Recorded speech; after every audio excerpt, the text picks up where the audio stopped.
Aqui é o Juba. Aqui é o Sérgio. Estamos começando um J8 especial de um K-drama mega produção que estreou na Apple TV Plus, né? Acho que todo mundo tá falando disso mais um pouco, né? A gente vai falar de Pachinko. Mas antes de começar a falar do vídeo, não esqueça de curtir aqui o nosso vídeo, de deixar no comentário se você já assistiu ou não assistiu, e se inscrever no nosso canal e, logicamente, clicar no sininho para outros vídeos do nosso canal, né? Vamos então falar de Pachinko da Apple TV e vamos falar os dados aí desse dorama. Né, Pachinko, mesmo em coreano, também é Pachinko, olha só. A série de 2022 da Apple TV, ela tem 8 episódios de 1 hora e está sendo lançado legendado e dublado.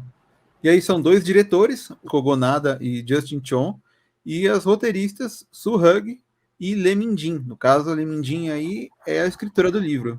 E a previsão de exibição desse dorama é de 25 de março a 29 de abril. Isso lá na plataforma Apple TV. Esse é o segundo K-drama da plataforma, né? Eles já tinham lançado um em dezembro, que era o Dr. Brain. A Apple TV está entrando no universo dos K-dramas, né? Lembrando que o maior streaming em termos de investimento continua sendo a Netflix, com 500 milhões de dólares em investimento, que foi ano passado, né? Por enquanto, ninguém ainda passou a Netflix, né? Mas eu acho que a Apple TV está caminhando para ser um concorrente de peso. Agora, no dia 25, saiu os 3 primeiros episódios desse dorama aí lá no Apple TV. E depois desses 3, agora a gente vai ter um episódio por semana, toda sexta-feira lançando um. E também não é um dorama tão grande, né? A gente vê aí que só tem 8 episódios. Vai ser uma coisa mais compacta do que a gente está acostumado. O que se espera pelo padrão da Apple, até pelas outras séries, que seja anunciada uma segunda temporada em breve. É porque se você for ver o livro, é gigantesco. Em 8 episódios não dá para contar tudo o que tá aqui. E assim, a gente acompanha a história, dá para ver ali que tem algumas coisas meio rápidas, assim, né? A forma como ela é contada, ela se passa em 2 épocas diferentes. No primeiro episódio são quase 3 épocas diferentes que a gente vê ali. E fica se alternando nesses tempos, e ele não chega a explicar muito, né? Quando troca de tempo e tal. Então o pessoal que vai assistir tem que prestar um pouco de atenção ali, porque realmente a gente tem uma época ali entre 1915 e 1925, e depois tem um salto para 1989. Eu posso dizer que é meio óbvio, né, a diferença de tempo entre uma época e outra, mas não duvido que alguém vai falar, nossa, quando é que esse cara de chapéu branco aí vai na loja de patinco, sabe? Tenho certeza que alguém vai perguntar isso em algum momento aí, né? Até pela abertura, né? Porque na abertura os personagens de todos os tempos estão na sala de patinco, né? Então a pessoa pode confundir um pouco as coisas, né?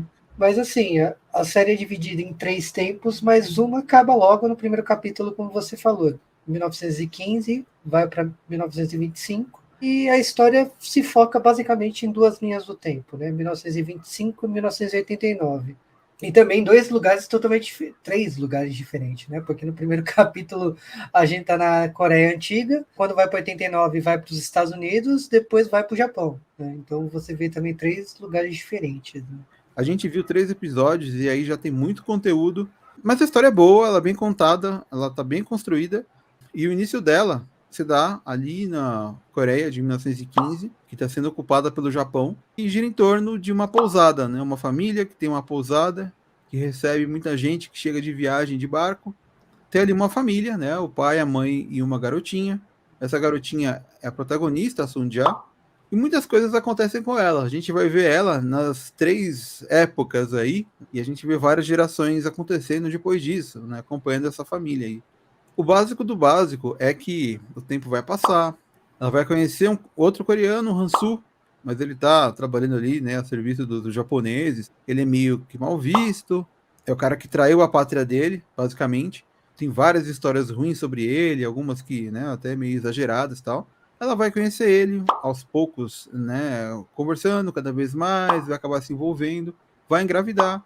Ela vai contar isso pra ele, esperando que vai se casar e vai ter uma vida ao lado dele. Só que aí ela descobre que o cara já é casado no Japão, tem família, tem filho e tal. E, né, ela fica decepcionada E nisso, né, a vida dela meio que desaba ali, né? Só que assim, a gente vê isso no passado. No futuro de 1989, a gente já vê ela bem velhinha, né? Já teve a família dela, ela tá morando no Japão, é dona de uma casa de pachinko, ó o nome aí, né? Fica esse vazio, né? Entre o passado e esse presente aí, e a gente não sabe o que aconteceu. Então a série vai mostrar pra gente tudo o que se passou entre essas duas datas aí, basicamente, né? E é curioso que, assim, a gente, logicamente, a grande protagonista aí é a Sonja, mas o subtítulo da série, quando você entra em streaming, né? Tá escrito Pachinko, a história de 4 gerações da família coreana. Pelo menos no Google TV aparece esse subtítulo, né? A gente sabe que a história na Coreia se passa em Busan. Busan tem a questão de porto, ser próximo do Japão, toda essa influência da época que o Japão dominou a Coreia, é por ali. Então, a gente já viu isso em outras produções, mas eu acho que aqui pega bem leve. No máximo, a gente tem uma cena dos policiais japoneses caçando uma pessoa que falou bêbada mal dos japoneses. Mas o foco aqui não é a rivalidade entre os dois, né? Aqui é uma história mostrada sobre o ponto de vista dela. Então, que ela se apaixonou por um cara que morou 14 anos no Japão, ele gosta da Coreia, ele está ali para fiscalizar, para cuidar. Como o Sérgio falou, tem essas histórias exageradas sobre, por exemplo, ele não repetir roupa, ele queima a roupa entre as fofocas, né, do vilarejo. E ela acaba se apaixonando, ele acaba defendendo ela de uma cena de estupro no segundo episódio, que também a gente sabe que aconteceu muitas histórias assim na Coreia. E aí acaba que os dois se apaixonam e tem um caso, né? E aí ela acaba ficando grávida, né? E eu acho que essa cena, primeiro que assim, a gente tá falando de um galã da Coreia do Sul, né, que é o Lee Min-ho, e eu não tava esperando tal intensidade, né, quando ele apareceu. E realmente assim, não sei para onde essa série vai, porque eu tava esperando ele realmente os moldes de outras produções sul-coreanas que tem ele, né, dele ser galã. O que mostrou que no final das contas, tipo assim, aconteceu a história, ele foi embora e tal, quer dizer, pelo menos está à distância. Ele não está num papel tão cheio de clichês como a gente está acostumado a ver outros K-dramas dele, né? Aqui é com uma postura totalmente diferente. Mas o Pachinko mostra essa história da Sonja, mas também mostra do neto da Sonja. Enquanto a gente está vendo a história da Sonja lá em 1925, tem a história do neto dela, que é o Beck Solomon. Ele é um coreano que foi trabalhar nos Estados Unidos, estudou nos Estados Unidos, está trabalhando numa empresa de investimentos. Ele não é promovido, ele estava pronto para ser promovido e a empresa dá um passo para trás, né? Fala que ele tem que esperar mais um ano. E ele decide dobrar a aposta, né? Ele vai lá e fala assim: já que vocês não me promoveram, eu vou conseguir aquele terreno no Japão e fazer o hotel da corporação dar certo. E ele vai lá para o Japão. E ele tem essa história de ser meio japonês, meio coreano, porque ele nasceu no Japão, mas a família dele é coreana. A gente tem essa história do Solomon indo para o Japão, que ela vai ser contada paralela à da Sunja. Então, assim, a grande graça da série é você, logicamente, você vê a Sunja velhinha lá em 89, mas ela não é mais tanto o foco lá em 89, o foco está no neto dela. A Sunja, em 1989, já tá no fim da vida, ela já viveu tudo. E eles até mostram na casa que ela tem lá no Japão. Ela tem quadros, ela tem muitas coisas guardadas do passado, quadros que eu digo de família, né, fotos e tal. Ali tá terminando realmente a história dela. Ela tem todo aquele passado dela que a gente não faz ideia do que aconteceu. E por mais que o foco da série não seja mostrar esse conflito, esse atrito entre os países, né, entre a Coreia do Sul e o Japão, ele aborda, né, de uma forma meio pesada em algumas cenas assim. Ele mostra que existe problema de xenofobia, não só, né, entre coreanos e japoneses, mas também eles mostram com relação aos americanos sobre os asiáticos, né, e estão sempre abordando isso de uma forma ou de outra ali. Quando o Baek-san, né, eles falam lá no Japão, ele tenta a promoção, a gente vê que o pessoal tá dando uma enrolada e tem alguma coisa por ele não ser americano e tal, os caras não querem dar muita trela para ele, você percebe isso ali. Depois ele num casamento lá no Japão, ele conversa com pessoas que ele conheceu na infância e nessa época, né, nessa infância dele, o preconceito entre japoneses e coreanos era muito maior. E no passado, em 1925, quando a Sunja é atacada por alguns japoneses que estão ali em Busan, na Coreia, eles tratam ela mal, eles falam, esse pessoal aí, coreano tal. grande parte, né, dos japoneses naquela época tinha um desprezo, era normalizado para eles tentar diminuir de todas as formas os coreanos, eles não tinham respeito nenhum. E aí você vê no futuro, em 89, o Beck trabalhando no Japão, tem um resquício disso, ele tenta desviar disso, mas você percebe que continua existindo alguma coisa, algum resquício disso ali, né? E é muito curioso porque a empresa onde ele trabalha, ele tem um chefe que é americano, esse chefe tem uma secretária que é japonesa e ele é coreano. Então fica assim uma coisa de vários países misturados num lugar só ali, né? E a relação que eles acabam tendo nas conversas deles ali é realmente essa, né? De o Beck mostra que ele é muito fiel à empresa ali, porque está buscando subir de cargo, tal, melhorar de vida. Até no caso aí, a secretária, por ser mulher também, ela sofre algum tipo de preconceito ali, né? Ela se sente diminuída algumas vezes por ser mulher, né? E tá ali naquela empresa ali, o próprio chefe dela não dá muita trela porque ela tá falando. Então, eles abordam um monte de pequenas coisas dentro do roteiro que não é só a história de vida dos protagonistas. Ele é bem recheado de críticas, De né? críticas. É que a série, ela não é uma crítica direta, ela tem nuances dentro do roteiro. Então, por exemplo, tem uma conversa entre a Sun-ja e o Beck, eles estão conversando sobre ele ter voltado para o Japão, e ela fala exatamente assim: as coisas atualmente estão mais fáceis do que alguns anos atrás, então dando a entender que sofreu preconceito por causa que eles eram coreanos. E se você se basear pelo contexto histórico, 1989, e ainda antes da troca de eras, né, ainda era Showa, tem até uma citação à morte do rei lá do Japão, do imperador do Japão. A ideia de ser mais receptivo com os sul-coreanos mudou de 2000 para cá. Teve a popularização das músicas, a ida de muitos sul-coreanos para o Japão, 2002 a Copa da Coreia do Sul com o Japão, que na verdade a intenção era ser das duas Coreias, como não deu certo, o Japão entrou na Copa, né? A Boa virou a embaixadora da paz entre a Coreia e o Japão, então foi quando esse momento de aproximar a Coreia do Japão veio com a Boa e se expandiu com outros artistas, com empresas. Então, assim, é um preconceito que existe, não se comenta abertamente, mas é um preconceito que ele está sendo diminuído com os tempos. Os anos mostram que esse preconceito tem diminuído. E como a gente está falando de uma série que se passa em 89, aquele momento o preconceito ainda era muito forte. É porque, assim, nessa época, a gente tem o pessoal que sofreu preconceito, o pessoal que tinha preconceito, e a gente tem uma geração nova ali que teve menos contato com isso, talvez um pouco na infância ali, mas já é uma nova etapa. E assim, como esse pessoal que praticou preconceito e que recebeu o preconceito, o pessoal realmente envolvido com isso já não vai estar mais presente. Mas fica, né? Isso fica marcado mesmo, né? Apesar de diminuir com o tempo, né? As novas gerações, elas têm uma lembrança do passado, né? Elas têm um estudo sobre o que aconteceu, né? São essas pontadas que a história tem. O Pachinko tem isso, né? Tem uma coisa que não tem muito a ver com o dorama, mas que a gente estava comentando quando a gente fez o vídeo do 25-21, é que nessa época de ocupação aí do Japão na Coreia do Sul, eles fizeram várias construções lá para, né, enquanto eles eram governadores do país ali, e muitas delas existem ainda hoje, mas tem uma delas que acho que era a mais traumática, né, a mais significativa para essa época, que era o palácio, que ficava no centro de Seul mesmo, ficou ali até 95, se eu não me engano, e depois disso eles demoliram para reconstruir um palácio coreano que existia no lugar. Lá no fundo você consegue até ver a Casa Azul, que é onde fica o presidente da Coreia do Sul e tal. E essas construções mostravam como a invasão japonesa foi forte, né? Foi pesada no país ali. A gente sabe de muita coisa ruim que aconteceu nessa época, principalmente com mulheres e crianças. A gente vê isso em alguns doramas, alguns não focam tanto nisso, mas sempre que mostram é de uma forma meio. É sempre pesado, né? É sempre um assunto complicado de ser abordado, assim. E eu acho curioso que a gente vai assistir aí em Pachinko.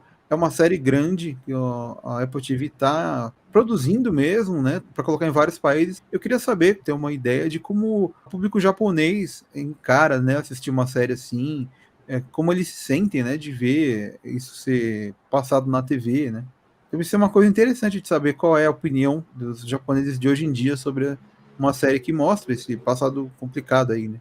Tem toda uma questão de, por exemplo, a Apple é uma marca muito querida pelos japoneses e foi uma marca que, por exemplo, passou esse negócio nacionalista dos japoneses com telefone. Por exemplo, antigamente só se comprava telefone de marca japonesa e a Apple conseguiu passar isso, né? Em lojas da Apple e tal.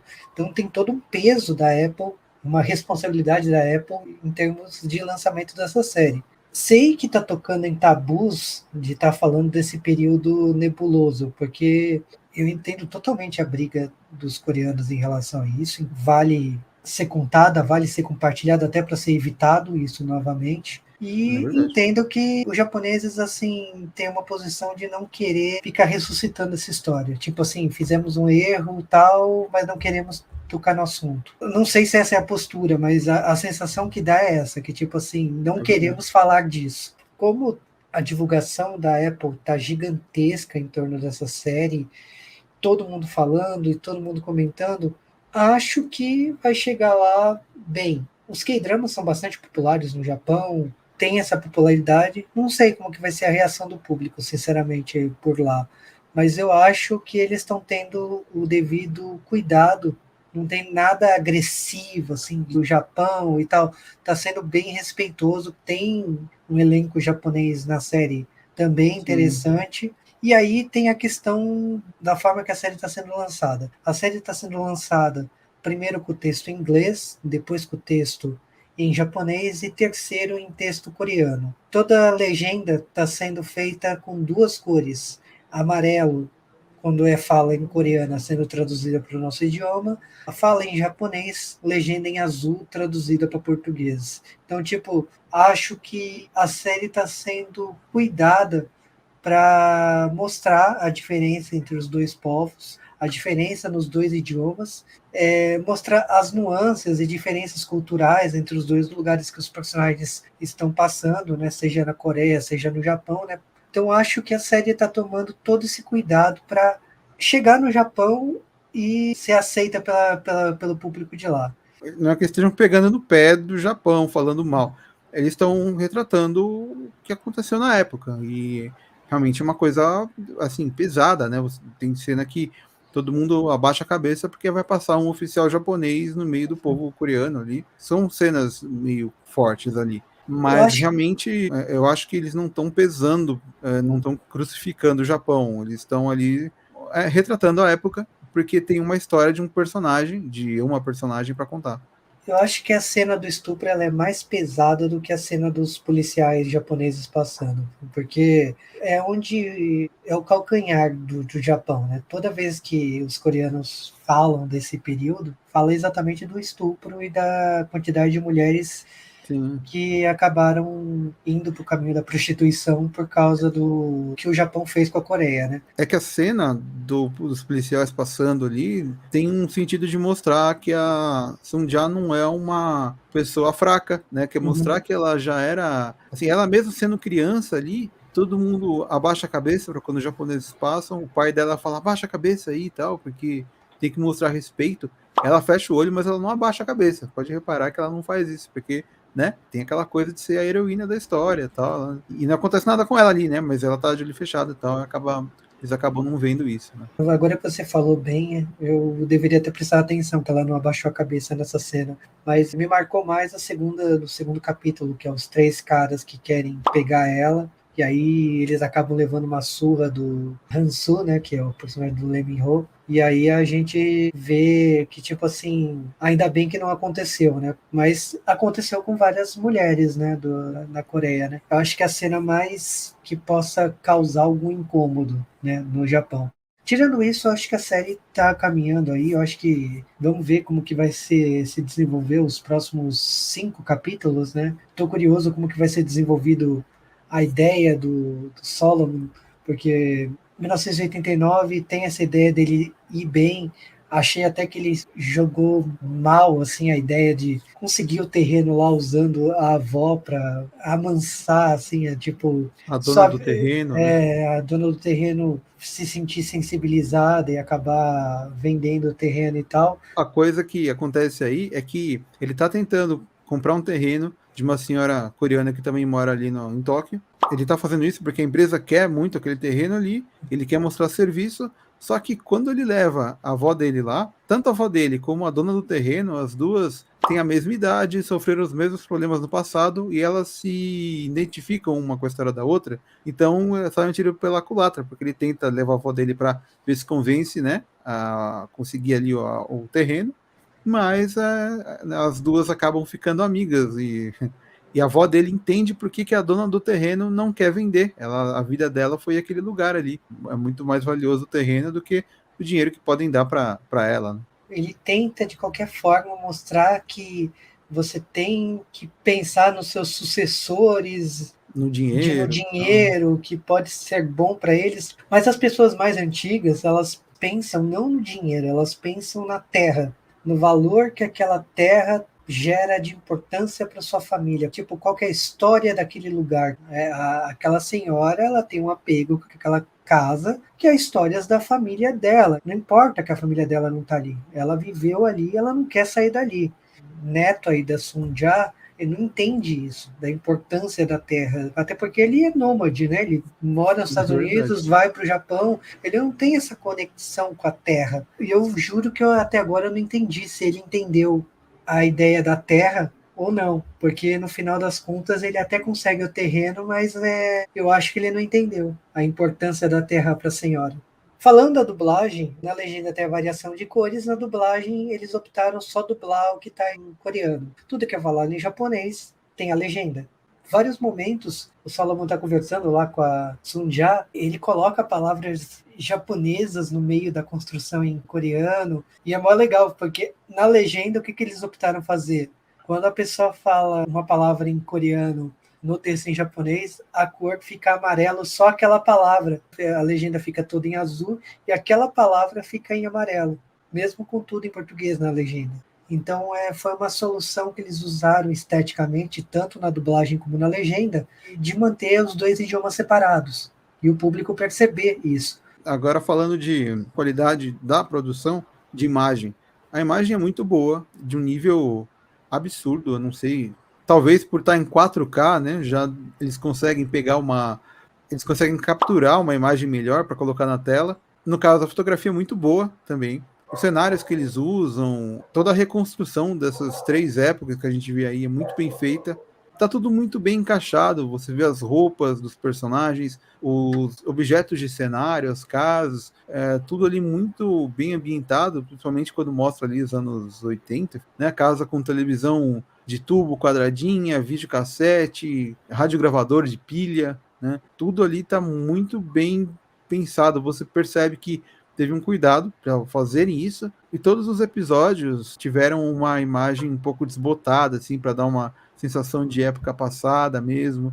Até quando você vê em 89 o pessoal vendo fotos antigas, as fotos tão. É aquele preto e branco que já amarelou, que está desgastado. Então, assim, eles fizeram realmente uma construção de mundo assim que ficou muito bem detalhada. Né? Isso é uma coisa que está um pouco acima dos doramas normais que a gente costuma ver. Houve orçamento ali, houve cuidado para deixar a pessoa imersa mesmo na história e ela conseguir viajar no tempo para essas épocas aí. Vale aqui frisar que a série tem uma produção conjunta entre vários países, né? Se eu não me engano, Canadá, Estados Unidos, Coreia. Então, mostra que, tipo assim, eu não conseguiria colocar como K-drama uma produção que tem tantos países, né? Eu acho que quando tem tantas equipes diferentes, tanta diversidade, podemos assim, eu colocaria mais como série do que dorama, né? Dorama eu considero mais quando é uma produção local, igual a Netflix faz, que contrata a equipe de lá, produz e depois lança na plataforma, né? Mas talvez seja frescura minha, né? De olhar e falar, não, É que eles chamam mais de K-drama porque ele é baseado no livro coreano, os personagens principais são coreanos e ainda são atores famosos, né? No caso da Yoon Yoo-jung, lá ganhou o Oscar, né, ano passado, de melhor atriz coadjuvante. Então, tem todo esse foco na Coreia, por mais que se passe lá no Japão e tal, né? Tem foco nos personagens coreanos. Os roteiristas também são todos asiáticos, né? Tanto da série como do livro, no caso. Os diretores também.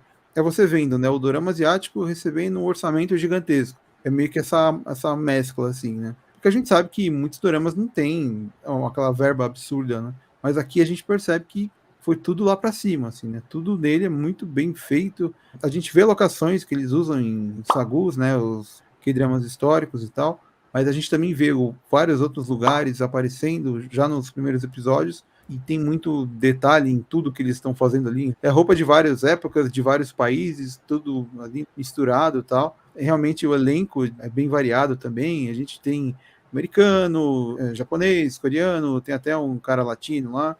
É realmente um nível acima. Quem sabe, né? Der certo aí para Apple, eles não continuem com essa verba gigantesca para produzir coisas lá na Ásia também, né? Tipo assim, a Apple não tá brincando, né, na hora de investir, né? Tem muita gente aqui que talvez nunca tenha feito dorama na vida, até os protagonistas a gente confirmou isso, tirando, lógico, aí tem gente muito famosa que nem o Lee Min-ho. E para as dorameias de plantão que assistiram até aqui, o Lee Min-ho só aparece no final do primeiro episódio, tá? Então vocês vão ficar procurando ele, a gente já melhor já falar, né? No final do primeiro episódio é que quando ele aparece. Pela qualidade, né? Pela proposta tão diferente, vale a pena ver esse dorama aí que ele tá realmente sendo diferente de alguma forma. E sendo curtinho, né? Dá pra também dar uma chance. Vamos ver o que vai se passar aí nesses 8 episódios aí, né? Eu acho que realmente não vai cobrir o livro todo. Acredito que vai ter mais alguma temporada aí.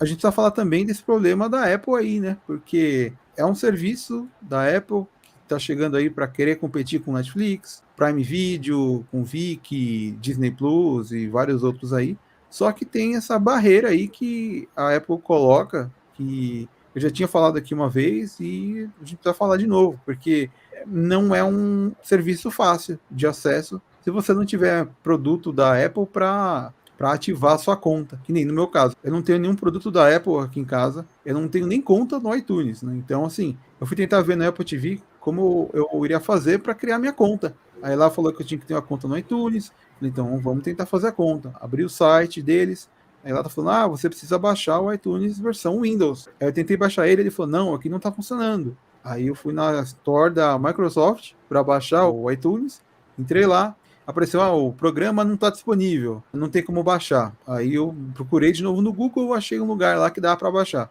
Baixei o iTunes, instalei, fui tentar criar minha conta e ele fica dando erro. Fala, não consigo criar sua conta. Eu coloco lá meu e-mail, tento inventar uma senha, ele não deixa.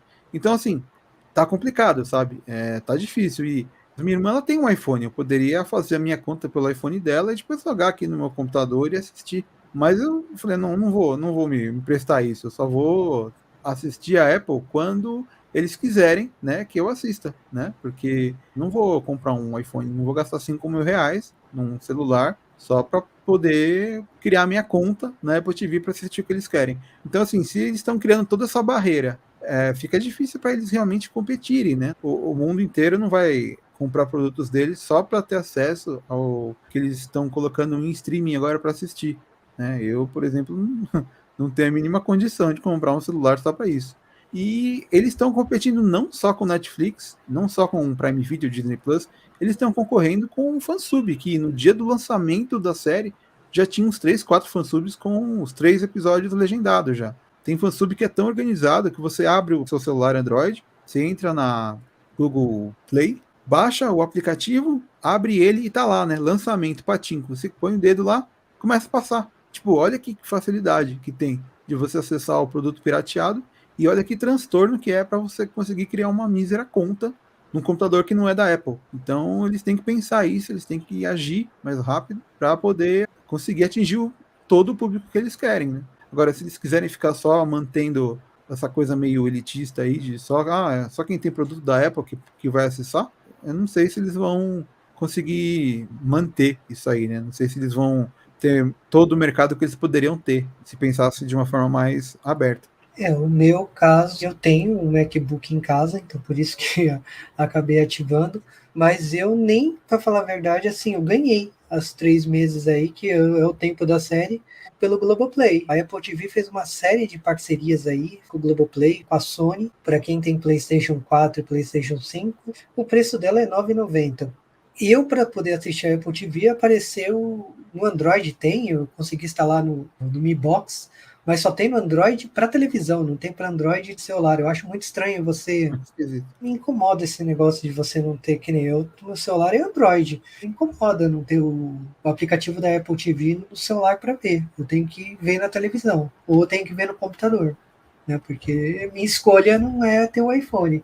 A Apple TV deveria ser mais prática. Eu gostaria muito que tivesse no celular para ver. Não tem, né? Dizem que estão planejando aí o aplicativo para Android, o celular Android, mas já era para ter sido lançado, né? Principalmente agora que eles estão lançando coisas tão grandes assim, né, e querem pegar o público do dorama, né? Já era para estar pronto isso aí. Mas assim, ó, tem uma coisa que faz sentido, que eu acho que eles acertaram, né? O timing aí de lançar o Pachinko, porque no elenco a gente tem aí a atriz que ganhou o Oscar ano passado, que foi a primeira atriz coreana a receber um Oscar como atriz coadjuvante. E a gente está no fim de semana do Oscar, né? Então o pessoal faz aquela ligação assim, né? Realmente eu acho que eles pegaram um fim de semana certo para lançar a série, assim. E isso eles acertaram bem, isso eu não posso reclamar, né? Foi certeiro. Mas voltando aqui ao Pachinko, a gente recomenda que você assista, vá atrás. São 8 episódios, é rápido. Tem o livro, né? Como o Sérgio está mostrando aí, se você quiser ver o livro aí, né? Talvez você vai ter a história toda antes do. Você vai ler a história completa antes de sair a série Spoiler. toda, né? Vai ter spoiler. Eu torço para o sucesso da série. Vamos ver como que vai ser o sucesso. Aqui, ó. Olha o spoiler. Ó, a última página do livro. Dei spoiler, já era. Agora vocês já viram. Mostrei aí o que acontece no final. Exatamente. Bom, quem der um stop vai ler o que aconteceu, né? Mas enfim. Logicamente a gente recomenda a série.